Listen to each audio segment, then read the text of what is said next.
सर्वधर्मस्थापकत्वं सर्वधर्मस्वरूपकः आचार्याणां महाचार्यो Ramakrishnaaya te namaha. O establisher of all the faiths, embodiment of all the religions, the greatest teacher among all the teachers, O Sri Ramakrishna, my salutations to you. Namaste, pranam. Sri Ramakrishna telling us that as a householder, you can enjoy some kind of harmless enjoyments. You can have some enjoyments and also tread the path of spirituality. You can have those desires and start walking on the path of spirituality. That is okay for the householders. That is allowed. He said that householders have that kind of leniency to walk the path of spirituality, to lead the path towards God realization, having some desires. And people sometimes they play such tricks also. Oh God, let this thing happen to me. I will chant your name 10,000 times. You know that give and take relationship they sometimes get into. As far as householders are concerned, Sri Ramakrishna says it is okay. And they have to get into all these normal worldly duties. They have to perform these, like the example Sri Ramakrishna gave about the tantric who keeps on feeding that corpse whenever he's performing that tantric sadhana, using corpse as an aid for his sadhana, his austerity. And suddenly the corpse will open its mouth to get something, asking for something, and this sadhaka, he will keep on feeding that corpse, that dead body, with the fried rice or the gram, and keep it okay. Now you are satisfied, keep it satisfied, so that there is no more demand. If there is any demand, again feed this rice and gram to the body. Likewise, Sri Ramakrishna had told, keep on satisfying the needs of your family, of your spouse, of your friends, and walk this path of spirituality. Don't leave the path of spirituality. Keep provide all the necessities to these family members, to your associates, to your friends. Provide all the necessities that are required by them. Don't ignore them. Fulfill all their desires, fulfill all their requirements, and hold on to God. God, you should never leave. Take care of all these people. And then Sri Ramakrishna said that, like Nityananda, the great incarnate, who used to lure people with the attraction, with the allurement, with the temptation of come chant the name of God. And when people would say, what will we get in return? We will chant the name of God. And he used to say, you will get a delicious catfish soup, soup of magur fish. Hmm? That lovely preparation you will get. Test that beautiful, delicious, yummy soup. And not only that, you will also get a warm embrace of a young woman. Now, which worldly person who wants to enjoy the worldly temptations, who would ignore this kind of appeal that was given by Nityananda? A bowl of catfish soup and a warm embrace of a young woman. People would join him in chanting the name without realizing what the real meaning of this catfish soup and the warm embrace of a young woman were intended to be.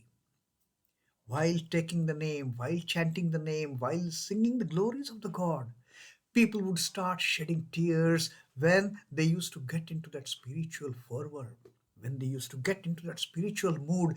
They would start shedding tears from their eyes. That was the catfish soup that Nityananda was referring to. That was the magur fish soup that Nityananda was referring to. And the spiritual fervor used to get so much high. People used to fall down on the ground, roll on the ground, looking for their chosen ideal. Oh Krishna, where are you? Oh Kali, where are you? Oh Ram, where are you? I am so much desperate without you. and they will just roll onto the ground. Like we must have seen some children, they play these pranks. When they want something very badly, they will just lie on the ground and shake their hands and feet and start crying at the top of their voice. So, like that, these people, the worldly people, while chanting the name, they would get such high spiritual fervor. They would roll on the ground, and that rolling on the ground was the warm embrace of the young woman. Now, Sri Ramakrishna says this is okay as far as the householders are concerned. They have got that liberty to have the small enjoyments while trading the path of spirituality. They have got this permission. They can partake the name of God, and they can also do their worldly duties in carrying out whatever is required by their family members, by their spouses, by their friends, by their acquaintances, by their associates. Take care of everybody and also chant the name of God. That was Sri Ramakrishna's clear cut instructions to the householder. But what about the sannyasis? What about the all renouncing monks and nuns? What is their condition? Now, Sri Ramakrishna is explaining their state also.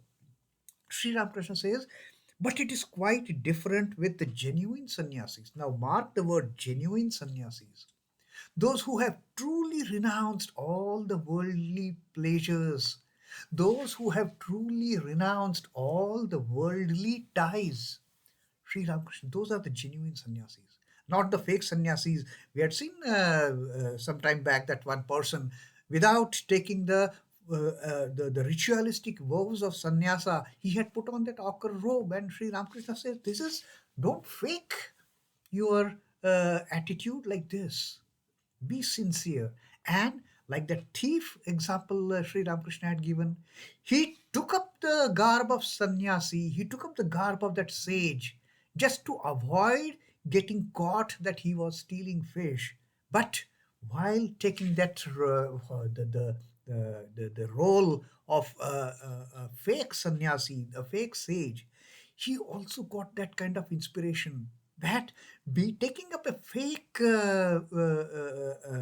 role of a sannyasi, if I'm getting all these worldly pleasures, worldly gifts, definitely if I become a real sadhu, I will definitely attain to God. And with that, he gave up the entire thing, and then he became, from a fake sannyasi, he became a genuine sannyasi. So Sri Ramakrishna says, but it is quite different with the genuine sannyasis. And now he gives his favorite example of matching these genuine sannyasis, of comparing these genuine sannyasis with the bee. Sri Ramakrishna says, a bee lights on flowers and not nothing else. The bee will never light on anything else than the flowers, because the bee is always in search of honey, and it won't sit on any other plant, any other place. Only the bee will sit on the flowers. To the chatak, another example, that bird chatak, who drinks only the rainwater which comes down when the Swati nakshatra is in ascendance. Like that chatak bird, Sri Ramakrishna is comparing a genuine sannyasi with the bee and with the chatak bird. To the chatak, all water except rain is tasteless. He won't gulp even a single drop of water from any lake or from any river or from any other water body. Only the rainwater, and that too very specific. It will drink no other water, but looks up agape with for the rain that falls when the star Swati is in ascendance. When Swati nakshatra is in ascendance, that time if it rains, only that rainwater this chatak bird will drink. Otherwise, it will just keep its mouth agape and wait. No other water, chatak, howsoever thirsty he may be. So that is the kind of determination, that is the kind of renunciation the bee and the chatak bird they are following. Bee never sits on anything else but the flowers. Chatak bird never drinks any water except the rainwater, and that too when it is raining with the Swati nakshatra in ascendance. It drinks only that water. A real sannyasi will not enjoy any kind of bliss except the bliss of God. That is the only bliss. There is no bliss for sannyasi in eating delicious food, in having nice drinks, in having nice time with the friends and family. All those moments of bliss, they are for the householders. But for a genuine sannyasi, the moment of bliss is only the bliss of God. There is no other bliss. The bliss of my chosen ideal, the bliss of my Krishna, the bliss of my Kali, the bliss of my Durga, the bliss of my Rama, the bliss of my Shiva. So that is the kind of pattern for the sannyasis, the genuine sannyasis. The real sannyasi will not enjoy any kind of bliss except the bliss of God. The bee lights only on flowers. The real monk is like a bee, whereas the householder devotee is like a fly, ordinary housefly. It will sit anywhere. It will sit on the holiest of the holy place, and it will also sit on the dirtiest of the dirty places. The real monk is like a bee, whereas the householder devotee is like a common fly, which lights on festering sour as well as on a sweetmeat. On a wound which is filled with pus and all of those things, there also the fly will sit. And the fly, other moment, the fly will sit on the best of the sweetmeats. So for fly, sitting on a sweetmeat, sitting on a dirty things, sitting on filthy things is a matter of routine. It will, one day it will be a moment it will be there, another moment it will be in a filth. But genuine sannyasi is like a bee. It won't sit anywhere but the flower and suck the honey, suck the nectar, and get that bliss of God.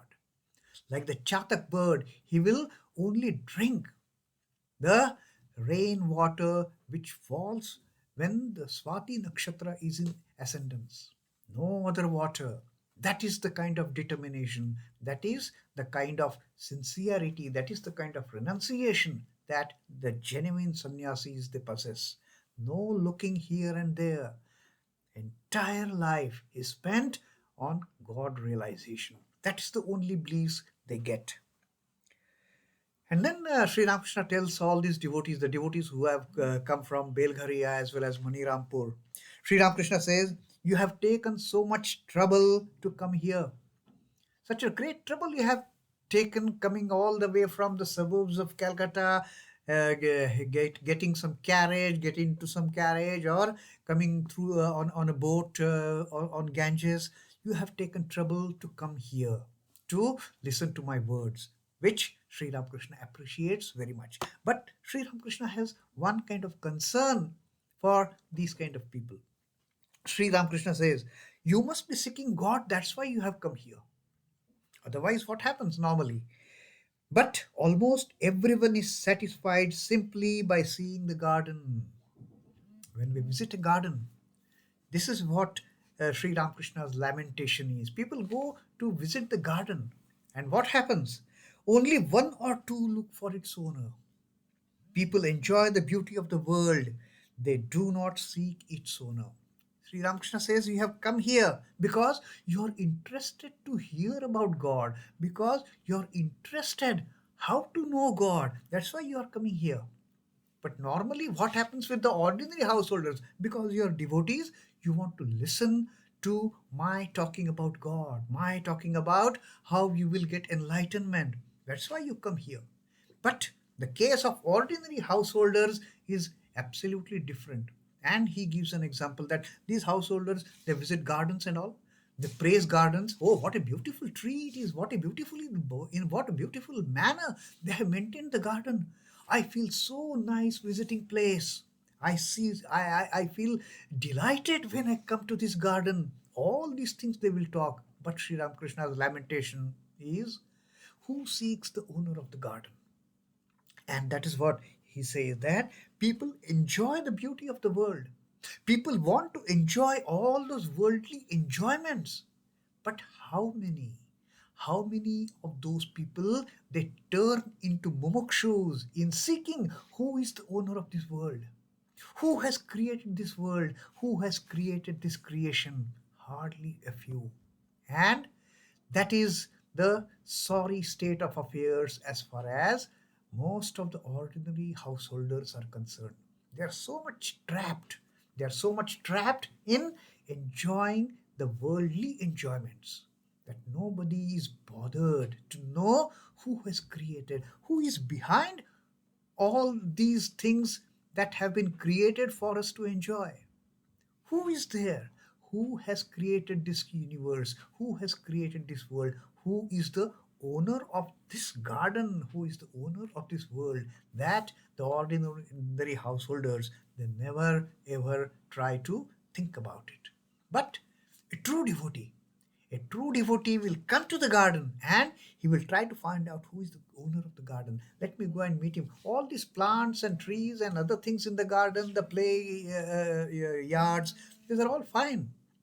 I don't have anything to say as far as these things are concerned, but I'm interested to know who is the owner of the garden, who has created this wonderful facility, who has created this amazing park. Let me know. Let me go and meet that owner. Let me be friends with the owner. Let me see who he is. So that is the difference between the all renouncing monks and nuns and the householders, and even among the householders. A true devotee, a true householder devotee, and an ordinary householder. A true householder devotee wants to know who is the owner of this garden. An ordinary householder will only keep on praising the beautiful things in the garden. So nice, so nice. That is the difference between the genuine sannyasi, a genuine householder devotee, and an ordinary householder. Om Namah Shri Bhagavate Ramakrishna. Sri Ramakrishna Arpanamastu. Jai Thakur, Jai Mah, Jai Swamiji.